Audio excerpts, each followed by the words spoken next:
أعوذ بالله من الشيطان الرجيم بسم الله الرحمن الرحيم الرحمن علم القرآن خلق الإنسان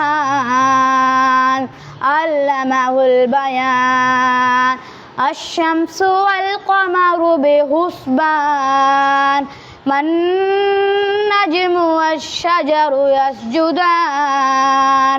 الحمدللہ آج مجھے فرض اور نفلی عبادات کی اہمیت پر کچھ عرض کرنے کا موقع ملا ہے. اللہ تعالیٰ نے انسانوں کو اپنی عبادت کے لیے پیدا فرمایا ہے. فرض عبادات ہمارے دین کا بنیادی ستون ہے، لیکن نفلی عبادات انسان کو اللہ کا مزید قرب عطا کرتی ہیں. نفلی عبادات انسان کے دل کو نرم کرتی ہیں، گناہ کو غفارہ بنتی ہیں اور قیامت کے دن انسان کے نام مال کو وسیع بناتی ہیں. نفلی نماز، زکوٰۃ، روزے اور تلاوت قرآن جیسی عبادات سے بندہ اللہ کا محبوب بن جاتا ہے.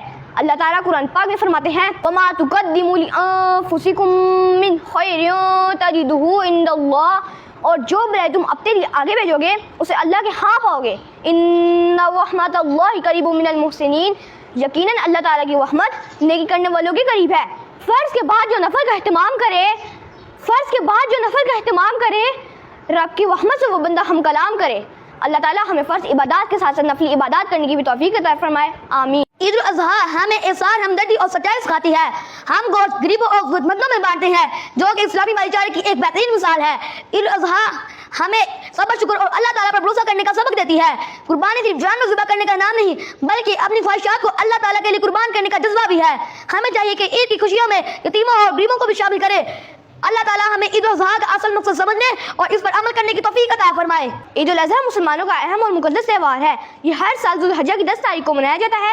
اس دن ہم حضرت ابراہیم علیہ السلام کی عظیم قربانی کی یاد تازہ کرتے ہیں، جنہوں نے اللہ تعالیٰ کے حکم پر اپنے پیارے بیٹے حضرت اسماعیل علیہ السلام کو قربان کرنے کا عزم کیا. اللہ تعالیٰ نے حضرت ابراہیم علیہ السلام کی قربانی کو قبول فرمایا اور ایک دمبا آسمان سے بھیج کر حضرت اسماعیل علیہ السلام کی جگہ ذبح کروایا. اس واقعے کی یاد میں ہم عید الاضحیٰ کے دن قربانی کرتے ہیں. عید الاضحیٰ جب ہم عید کا لفظ سنتے ہیں تو ذہن میں خوشیاں آتی ہیں، مسکراہٹیں آتی ہیں، نئے کپڑے، عیدگاہ، مہمان، گوشت، سب کچھ. لیکن عید الاضحیٰ صرف خوشی کا نام نہیں، یہ آنسوؤں کے ساتھ مسکرانے کا نام ہے. حضرت ابراہیم علیہ السلام کا تصور کیجیے، ایک باپ جو برسوں کی دعاؤں کے بعد بیٹا پاتا ہے، پھر اللہ کہتا ہے اسے میری راہ میں قربان کرو.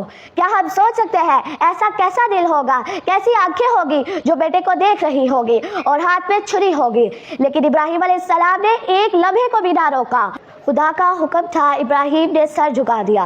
محبت یوں بھی ہوتی ہے، اطاعت یوں بھی ہوتی ہے. اور حضرت اسماعیل علیہ السلام کتنے مطمئن، کتنے فرمانبردار، نہ ڈر نہ شکایت، بس سر جھکایا اور کہا ابا جان آپ حکم پورا کیجیے. آج ہم عید مناتے ہیں، قربانی کرتے ہیں، لیکن کیا ہم کبھی اپنے دل کو دیکھتے ہیں؟ کیا ہم بھی اللہ کے لیے کچھ قربان کرتے ہیں؟ کبھی اپنی ضد، کبھی اپنی ادا، کبھی اپنی نیند، کبھی اپنی خواہشات. قربانی کے معنی صرف گوشت کی تقسیم نہیں، یہ سبق ہے کہ نفس پر بھی چھری چلا دی جائے. قربانی وہ نہیں جو کسائی کے ہاتھوں سے ہو، قربانی وہ ہے جو دل کے ہاتھوں سے ہو، جہاں ہم اللہ کے لیے اپنی پسندیدہ چیز چھوڑ دیں، چاہے وہ کوئی چیز ہو یا کوئی انسان ہو یا کوئی عادت.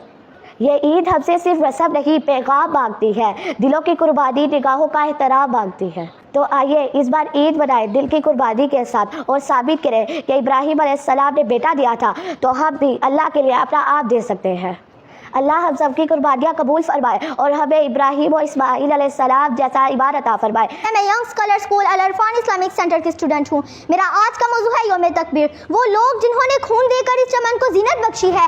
2004 سے دنیا واقف ہے، گمنام نہ جانے کتنے ہیں. 1998 سے پہلے مئی کا مہینہ ایک عام سا مہینہ تھا، لیکن 28 تاریخ ایک عام سی تاریخ تھی. لیکن 1998 کے بعد یہ دن، یہ مہینہ پاکستان کی تاریخ کا ایک سنہرا دن مقرر کیا، جب وطن عزیز 5 ایٹمی دھماکے کر کے دنیا کی 7ویں ایٹمی قوت بنا اور قوت کے ساتھ ساتھ پاکستان کا دفاع کرنا ناقابل تکثیر ہو گیا. یہ ہمارے نوجوانوں کی انتھک اور محنت کا ہی نتیجہ ہے کہ ہمیں یہ دن دیکھنا نصیب ہوا.